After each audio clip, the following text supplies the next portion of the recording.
I am Ferdinand Marcos, and I am the President of the Republic of the Philippines. I stand today on behalf of 110 million Filipinos. Hi everyone, hello universe, it's me again. Shout out sa inyo mga kababayan. Hello sa mga Marcos loyalists and supporters. But anyway mga beswa, meron tayong upload videos updates. Ito today is July 12, 2025. Naku po, medyo, hindi lang medyo, kumbaga kumikilos at gumalaw na ang Supreme Court mga kababayan tungkol dito sa issue ni Sara Duterte, dito sa impeachment issue na ito, no? O ito, basahin ko sa inyo para kompleto detalyado. But before that mga beswa, shout out sa mga Marcos loyalists, supporters, Filipino and OFW. Shout out sa inyo guys O ito, sabi dito ng Abante News, ito viral ito sa social media. Impeachment case kay BP Sara Duterte gumulong sa Supreme Court. Agay, ano na mga bes, ano po ang kapalagayan nyo, ano po ang komento nyo dito para kompleto detalyado, basahin ko po sa inyo. Okay, sabi dito mga kababayan, ayan yung source natin impeachment case kay BP Sara Duterte gumulong sa Supreme Court. July 11, 2025, kahapon po yan pinablis. Ngayon ko lang nakita dumaan sa aking wall. Nako mga beswa. Ayan si Supreme Court. Sabi dito mga kababayan, inatasan ng Supreme Court ang Senado at ang Kamara de Representantes na magsumiti ng mga dokumento at sinumpa ang salaysay kaugnay ng mga impeachment complaint laban kay Vice President Sara Duterte, kabilang sa mga hinihiling ng Supreme Court ang sumusunod. Tuloy. Sabi dito, ang estado ng unang tatlong impeachment complaint na isinampa ng mga private citizen. Agay. Ang eksaktong pitsa kung kailan inendorso sa Kongreso ang mga reklamong ito. Kung may kapangyarihan ba ang House Secretary General na magdesisyon kung kailan ipapasa sa Office of the Speaker ang isang na inendorso ng impeachment complaint. Ang legal na batayan ng Secretary General kung tatanggalin niya ay tatanggihan niya ang pagpapasa nito sa loob ng itinakdang 10 session days. 10 session days. Kung ilang session days ang lumipas bago inaipasa sa speaker at naisama sa order of the business, anuman ang legal na posisyon ng mga respondent, mga tanong at detalye kaugnay ng articles of impeachment na ipinadala na sa Senado. Binigyan lamang ng Supreme Court ng 10 araw ang Senado at ang Kamara upang magsumiti ng kanilang tugon simula sa araw ng pagtanggap ng abiso. Bukod dito, ipinag-utos din ng Supreme Court ang pagsasama-sama ng lahat ng petisyon na may kaugnay sa impeachment complaint laban kay Sara Duterte. So yun mga kababayan, ayan ang eksaktong pitsa kung kailan inendorso ang Kongreso ang mga reklamo ito. So for sure, ang Kongreso ay nakaprepare dyan, no? At isusumiti nila yan with the article of impeachment. Naku po, sabi nga ng iba, bakit kaya, ang Supreme Court ay gumalaw na? Malamang mga kababayan, wala naman tayo alam dito. Baka naman napansin ng Supreme Court, bakit kaya ang impeachment, paurong sulong, di ba? Kaya nakialam na, ano guys, ang komento nyo tungkol dito. Nako po, well, sabi po nga ni, ng House Prosecutors, guys, ay anytime, anywhere. Nakahanda na po sila. So, ibig sabihin, itong hiniling ng Supreme Court, ay preparado na sila. Anytime from now, they will submit it to the SC, itong lahat ng hiniling ng Supreme Court. Naku po, malalaman po natin ang mga resulta nito guys, kung ano po ang kaukulang resulta. Oh my goodness! Kasi sa totoo lang, to be honest, ako, sa nakikita ko kasi mga kababayan, parang kakaiba itong impeachment na ito, parang paurong-urong sulong talaga. So nakikita mo rin dito, yung mga senador, talagang kinakampihan nila si Sara Duterte. Guys, real talk po tayo. Ako nakikita ko sa dalawang mata ko. Why? Yan, si Bongo, si Robin Padilla, si Bato, si Cayetano. Nakikita nyo naman siguro, 'di ba? Kung gaano nila ka-suportado ito si Sara Duterte, 'di ba? Dapat pag ikaw ay isang halal or ikaw senador, dapat balance dapat ang pagtingin mo. Hindi yung one-sided lang. Kasi ang tinitingnan mo rin dito, 'di ba mga kababayan, sambayan ng Pilipino. Why? Kaya sinabi ko sambayan ng Pilipino because pera po ang pinag-usapan dito. 'Di ba? Yung pera, yung confidential fund kung saan napunta. Kasi po tax po ng taong bayan po 'yun. Although yan po ay batas, pero kailangan din malaman ng taong bayan kung saan po napunta yung pera na yun. Bakit hindi niya inexplain, umpisa pa lang ng hearing sa House, supposed to be inexplain niya. Kung inexplain niya po sana ng mas maaga, hindi na po sana nakarating sa ganitong mga sitwasyon. O hindi na sana magsalita ang Supreme Court. Kaso walang yung walang explanation galing kay Sara Duterte. Ang bilis lang If ever naman nagastos niya, dapat in-explain niya. Pwede naman sa makiusap na ganito. Ito, dito ko na nailagay. Pasensya kasi walang kaukulang dokumento. Di ba mga bes? Madali naman siguro yun maintindihan if ever naman ang House ay kung ano ang magiging nila, 'di ba? Ang masasabi nila kung ganun din ang mga sasabihin ni Sara sa kanila na ganito yung mga nagastos ko, ako humingi ng kapatawaran sapagkat hindi po dumaan sa tamang proseso. Pwede naman siguro yun, di ba? Correct me if I'm wrong, mga kababayan. So dahil dito, tingnan nyo guys ang mga nagkukomento. Well, wala akong knowledge tungkol dito, pero ito'y ina-updates ko po lang sa inyo mga kababayan. At base rin po sa nakikita ko from the start na nag-umpisa yung hearing yan sa House, sinubaybayan ko talaga yan. Kaya mayroon po tayong konting alam, no? Ang hirap din kasi kay Sara Duterte, matigas, 'di ba? O umiiral yung pagkayabang niya na akala mo untouchable, akala mo kung sino, talo pa ang presidente, 'di ba? Kaya itong palabas naman ng mga DDS ay magaling siya, sikat siya, qualified maging presidente. Ay sus, Maria Joseph Santa Clara Marimar. Yung mga abogado na nagsasalita na hindi siya fit. Hindi siya fit bilang susunod na leader ng bansa kasi malaki ang kakulangan ng kanyang kaalaman. Hindi siya knowledgeable like President PBBM, no? Hindi siya well experienced pagdating sa pamumuno. Example na lang, tingnan nyo, secretary ng DepEd before, pero ano nangyari? Ang daming anomalya na ginagawa niya, hindi niya kayang gampanan. Ang daming mga issue tungkol sa pagkain, napanis, expired, mga laptop, hindi distribute, maraming ghost na mga sus Maria Joseph, ewan ko dito sa babaeng ito. Ito yung mga nagko-comment.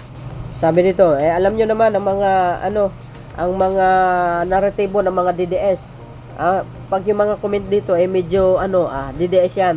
Yan yung totoong hustisya, yung walang pinapaboran, ebidensya ang pagbasihan para magkaalaman. Tama yun. Yan ang Supreme Court. Ang Supreme Court kasi hindi tumitingin sa isa lang Balance talaga, neutral nga. Di ba? Pareho. Kung sino ang may pagkakamali, yun ang talo. Kung sino yung kompleto, pag susumite sa mga dokumento, yun ang for sure, yun ang papaboran. Correct me if I'm wrong guys, hindi naman tayo abogado. Yan ang tamang department, hindi puro politics para mapatunayan na walang talagang ginagawang masama. Si BP, Sara. Malalaman din natin yan pagdating ng panahon. So do you think yung hearing ng House, gawa-gawa lang yun? Di ba? Ganun ba yun?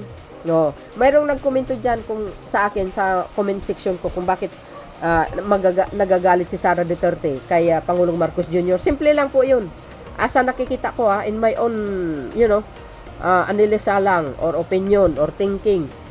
Hindi po kasi niya nakuha ang pabor ni Pangulong Marcos Jr. Kaya siya nagagalit. Gusto niya paboran siya ni Pangulo sa mga anomalya na ginagawa niya, sa mga katarantaduhan na ginagawa niya. 'Di ba? gusto niya paboran ni Pangulong Marcos Jr., kahit mali, paboran pa rin. Katulad na ginagawa ni Digong kay Kibuloy. Kahit ito, malakas ang ebidensya tungkol kay Kibuloy, pero ang ginawa ni Digong, wala pa rin, hindi niya kinasuhan. Pabor pa rin kay Kibuloy. Pero nung dumating ang Marcos administration, ano nangyari? Kulong. Kasi si PBBM walang kaibigan. Pag nagkasala sa batas, utas. Kasi batas ang sinusunod niya. 'Di ba? Yan ang tamang leader. Walang pabor-pabor. Ganyan niya. No. Kaya tingnan niyo ang kanyang pamumuno, ang daming blessing dumarating sa kanyang administration. Maraming nagdudonate ng mga equipment na para sa kasandaluan. Ang daming mga magagandang programa. God always guided President Ferdinand Marcos Jr. Tingnan nyo naman ang pag-uugali. Diyan pa lang panalo na siya sa harap ng Panginoon Diyos. O, di ba? Because he is so mabait. He is super mabait at matulungin, mapagmahal sa kapwa. Wala na lang ginawa kundi tulong ng tulong. Kumbaga, sinusolve ang mga problema. Tulad, example ko na lang, yung walang kuryente sa mga remote areas. Ano ang nangyayari? Ayun, hinatid niya mismo sa kanyang sa kanyang pagbisita diyan sa Marawi ang Starlink. Kayo naman kaya ang Panginoon nakikita niya ang magandang gawa ni PBBM. Kaya binibless niya ng gusto ito at binigyan niya pa ng katalinuhan ng gusto. O yan, impeach ni Sara, gumulong papuntang Casillas. O hindi yun. Sige, magsalita lang ngayon ganyan. Let's see, till the end kung ano ang magiging resulta. Kasi alam ko itong house kasi malakas din guys talaga ang fighting spirit nila na talagang ipupursige nila ito. Kasi malakas ang ebidensya ang hawak nila. Ang house pag hindi malakas ang ebidensya, hindi sila ganoon kapursigido. Pero dahil malakas ang ebidensya ng hawak ng house, kaya yan, tuloy-tuloy. Tulit naman itong si SC nagpataya ng mga senador. Congressman ngayon lang umaksyon si hindi actually ang Supreme Court hindi naman talaga nakikialam kaagad yan nakikiramdam, nakikita niya if ever na talagang medyo hindi na maganda ang sitwasyon ayan siguro to the rescue. Well, I think it's not too late. Diyan sa SC dapat i-hearing ng malaman pagalingan na sa mga palulupit na attorney. Sana. Kung pwede lang, bakit hindi, di ba mga kababayan? Yan. Agay. Ay, ewan ko ba? Ayan, mga bes. Tapos, ang sisihin nila dito, si Pangulong Marcos Jr. Ayan, mabuti siguro buwagin na yung Senado. Hindi kasi sila patas, lalo na yung si SP. Si Chis, puro politics lang ang alam, hindi siya nagtatrabaho para sa mamayan, hindi kaya sa Kongreso. Lahat ng nagtatrabaho at inuuna ang kapakanan at hustisya, lalo na kami mga taxpayer. Gusto namin impeachment para mapanagot yan si Inday Lustay. Kung tutuusin, pera namin yan. Kung kukurakutin nyo lang, ibalik nyo na lang sa amin. Kasi po, yes, maari kasi tax sa bagay, hindi mo rin masisi ang taong bayan kasi nagbabayad sila ng tax. Pero when it comes to return the money to the taxpayers, I don't think mangyayari because tax is yan guys, batas po yan kumbaga pag-aralan mo muna ang batas. Pagdating sa pagbabayad ng tax, dapat i-abolish mo yung batas na yun. Nang sa ganon, pag na-abolish na yun, ibalik mo na lang ibalik mo sa tao yung kanilang mga tax. 'Di ba? At least mamumuhay na lang tayo na hindi na tayo nagbabayad ng tax, pero medyo mahirap po 'yan. Mahirap gawin 'yan, guys, kasi yan po ang batas sa mundo. Kailangan ng tax. Kung walang tax, wala tayong makikitang mga malalaking hospital. Katulad na ginawa ni Pangulong Marcos Jr. ngayon, pag-re-renovate dyan sa PGH na ilang stories yan, 16 stories ba? Correct me if I'm wrong. Dati, lang yan ngayon, gumanda ng gumanda. Di ba? Wala tayong mga tulay. Walang tulong sa mga magsasaka. Ayan po ay galing lahat yan sa CF ng Pangulo. Kayo naman talaga, sa mga disaster, sa mga tulong kung saan-saan. Ganun talaga, ang tax ay mahalaga po yan. Depende na lang po yan sa mga pinuno, kung igagastos nila sa tama, hindi ibubulsa tulad ng mga nakikita natin sa mga issue na ngayon ng sa impeachment, saan napunta ang pundo ng bayan. Ganun, di ba? Di ba? Yan sabi ng isa dito guys, ganyan ang hinihintay ng mga Duterte, yung mapunta yung impeachment case ni Sara sa Supreme Court upang sa ganun hindi agad siya nahatulan. Mabusisi ang Supreme Court, taon ang abutin dyan bago madesisyonan. Baka tapos na ang halalan ng 2028, wala pang resulta. Okay, pagpalagay natin taon yan.